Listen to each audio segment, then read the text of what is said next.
de volta no Antenados na Geral, terceiro bloco. Estamos falando nesse bloco sobre um pastor de jovens que faz uma coisa até muito de vanguarda, segundo algumas pessoas, que ele mistura músicas, como músicas de bandas como Jota Quest, eu falei agora Chico Buarque e outras mais, no culto, e atrai, os jovens gostam.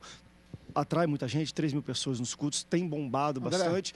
E foi colocado aqui também os prós e contras também de música evangélica. Mas o que vocês acham de uso de música no livro não cristã necessariamente? No livro do pastor John MacAllister Jr., Minha Suficiência em Cristo.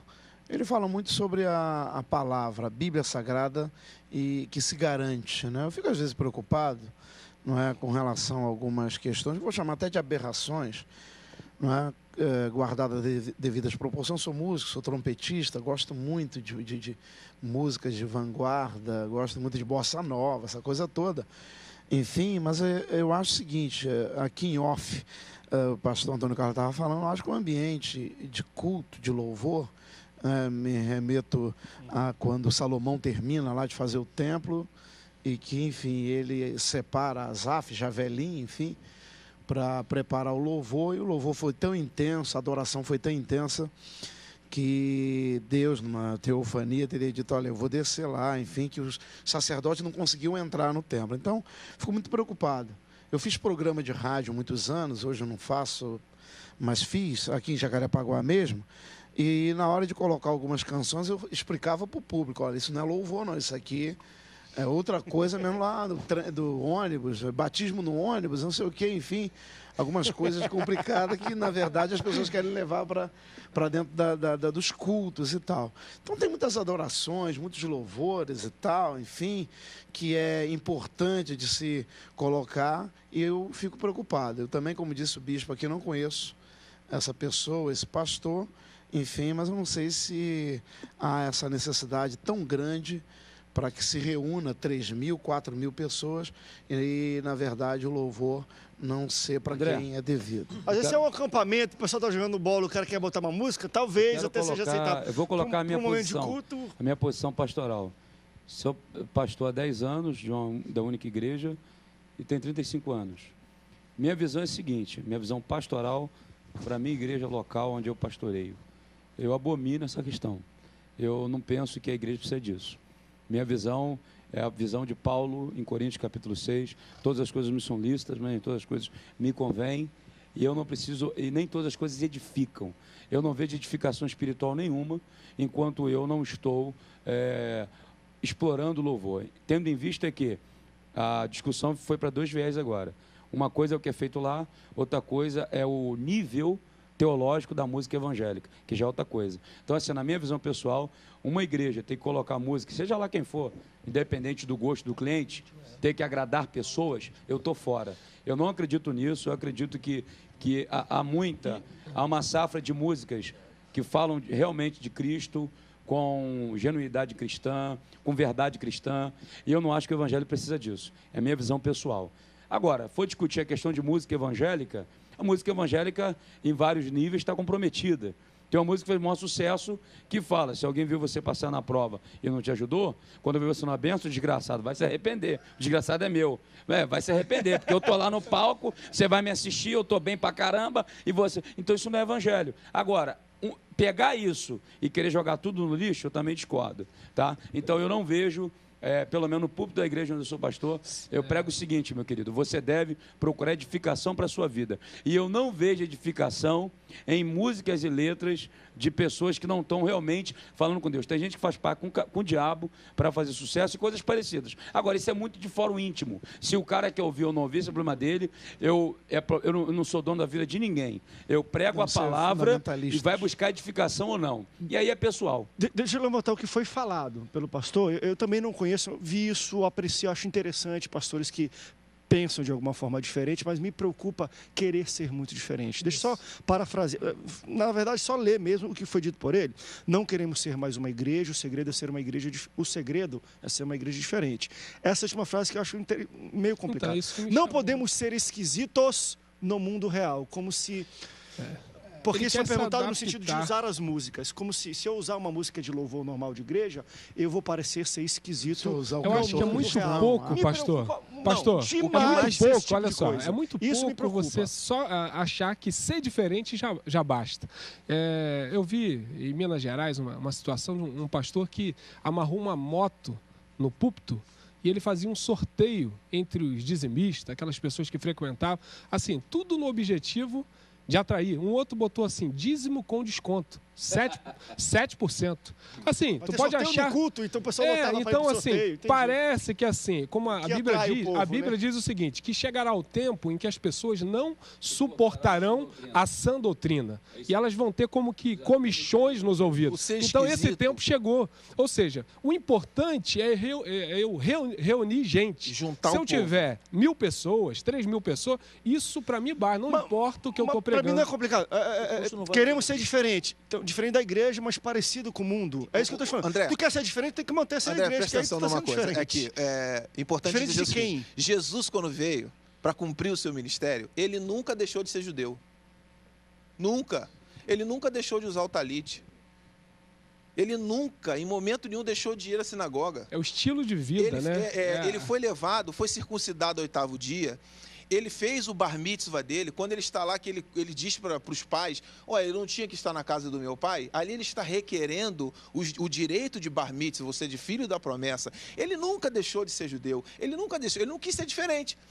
Todo mundo diz, Jesus foi diferente. Foi diferente coisa nenhuma. Porque tudo que ele citou estava na lei e nos profetas, senão ele não seria quem ele era. Aí surge alguém querendo ser diferente demais. Por isso eu digo, olha só. O pastor disse assim, porque o camarada vai lá, né, pastor, o senhor citou aqui, que eu não ouço porque o camarada vai lá e faz pacto com o diabo. Gente, olha só, eu conheço muita história de muita gente que já fez pacto com o diabo e morreu na miséria. E eu conheço gente que não fez pacto com o diabo, não fez pacto com ninguém, nem com Deus, e está rico. E a questão toda é a seguinte, existe vida fora da igreja. É isso que a gente tem que pensar. Existe, para a gente não ser fundamentalista, existe vida fora dessa caixinha que a gente diz que é o nosso templo e a nossa igreja. Mas eu acho que nem... A questão toda é que a gente não pode permitir que alguns perigos cheguem a nós. É claro que a gente precisa pensar um pouco fora dessa caixinha, a gente precisa fazer... Agora, eu também não tenho como chegar lá para a membresia da minha igreja e falar assim hoje, gente, olha só, vamos ouvir a música tal aqui, vamos fazer... Não tem como. Agora, que é possível, há tempo para tudo e há momento para tudo, isso existe. Eu acho que a gente precisa pensar na busca de um equilíbrio. Por exemplo, me perdoem os donos de rádios evangélicas espalhadas pelo Brasil, mas a maioria delas toca música comercial. Quem paga é que toca, né? Quem a gravadora investe é que vai tocar na rádio. Então não adianta você querer ouvir uma música boa numa rádio evangélica, uma música de raiz, uma música de princípios bíblicos e só ela, sem nenhuma mistura, que você não vai encontrar. Por que Carlinhos Veiga não toca? Porque não tem o patrocínio de uma gravadora famosa e eu gosto dele. Ele é bom. Ele é bom. Ele toca no meu multimídia do meu carro, porque eu tenho lá, entendeu? Então, eu acho que a gente precisa filtrar aquilo que também, no meio da música chamada gospel evangélica, não tem nada de louvor e adoração, tem um propósito comercial. Por exemplo, vou citar alguém aqui que é da grande mídia, que está no topo aí dos grandes conjuntos. O Diante do Trono, né, que gravou CDs nos últimos anos, seguidamente, um após o outro, para mim hoje está meio distante do trono, né? Porque já foi diante do trono. Agora, com aquela intenção de querer gravar mais um todo ano para não perder, né? Está distante do trono. Eu acho que isso acontece com muita gente, né? Tem gente que já foi crente, hoje não é mais, né? Está no 3º casamento aí, vivendo uma vida totalmente podre e no púlpito das igrejas cantando para ganhar dinheiro. Então, eu acho que a música que esse pastor toca não é o lugar certo para ele tocar. Na igreja, para mim, não é o lugar certo para ele tocar. Agora, ouvir enquanto namora, agora, ouvir enquanto viaja, se não tem nada que vá de encontro ao princípio bíblico na sua vida, não vai te atrapalhar em nada. Essas questões, agora eu prefiro as coisas boas. As questões pessoais de fórum íntimo. Se o cara quer ouvir ou não quer ver, é problema dele. Eu estou falando que na igreja que eu sou pastor, eu oriento a igreja biblicamente na visão que tenho.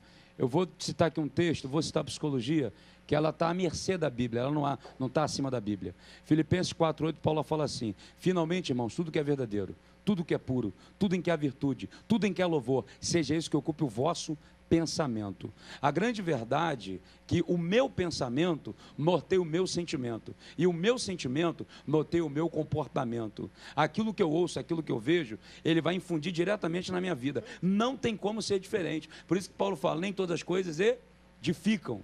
E a grande questão não é nem se foi consagrado ao diabo ou não foi. A grande questão é o seguinte, eu não vejo propósito nenhum. Na minha visão, o camarada tem que ouvir ou colocar num culto. Eu não acredito no evangelho medíocre e pequeno. Eu acredito no poder do evangelho, que o evangelho por si só, se realmente pregar a palavra de Deus, vai ter resultado. A igreja que eu sou pastor, ela não é no centro e nem na pista principal do Austin Luiz. Eu estou lá dentro. Meu irmão, vem gente de tudo que é lugar, ouvir a palavra. Não tem artista gospel, não tem cantor famoso, e eu estou lá, fazendo o meu trabalho. E é uma igreja, meu irmão, que cresceu pra caramba, para a glória de Deus e pela pregação do evangelho. Agora, cada um faz o que quer, porque a gente está falando de música, mas tem um cara que põe a terra de Israel, o pedaço de pau, o galho de arroz, a ponte de contato, faz uma macumba evangélica para atrair pessoas. Então, meu amigo, cada um faz o que quer. Agora, cabe a nós, que tem compromisso com a palavra, pregar a palavra da verdade, e não colocar a fé uma coisa minúscula. A fé em Hebreus 11:1 é o firme fundamento daquilo que eu espero e eu não veja, é convicção. Então a fé, ela não vai ser. Agora, tem gente que quer viver o evangelho assim, atrair pessoas, por exemplo, igrejas carnais atrai pessoas carnais. A grande verdade, e para manter gente carnal na igreja, você vai ter que ficar botando um monte de situações para mantê-las ali. Eu não estou dizendo, André, de ser careta, de ser antiquado, de ser bobão, nada disso. Eu prego em congresso de jovens, já preguei lá em Mato Grosso, num grande congresso, e tinha muita coisa jovial, interessante, interessantíssima. Agora, meu irmão, eu menosprezar a palavra, colocar a palavra, diminuir ela para uma estratégiazinha medíocre, isso eu não faço e não acredito nisso. Eu Eita Deus, já está caindo aqui. Vamos para um rápido break. Daqui a pouco a gente vai voltar para o último bloco do Antenados na Geral e nós vamos debater, após a morte do missionário Davi Miranda, a sua esposa assumiu. Eu quero falar um pouco sobre isso, porque acho que isso, gostando ou não da igreja, mas isso dá um tom diferente para o que a gente entende como denominações evangélicas, porque essa denominação é uma das mais fechadas, principalmente para mulheres. A maior parte era composta por mulheres, mas se na Assembleia já não tem muito espaço para mulher, imagina no Deus e Amor. E do dia para a noite, uma mulher se torna líder maior dessa denominação. Interessante, vamos para um rápido break, daqui a pouco a gente volta. Não sai daí, o Antenados volta já já.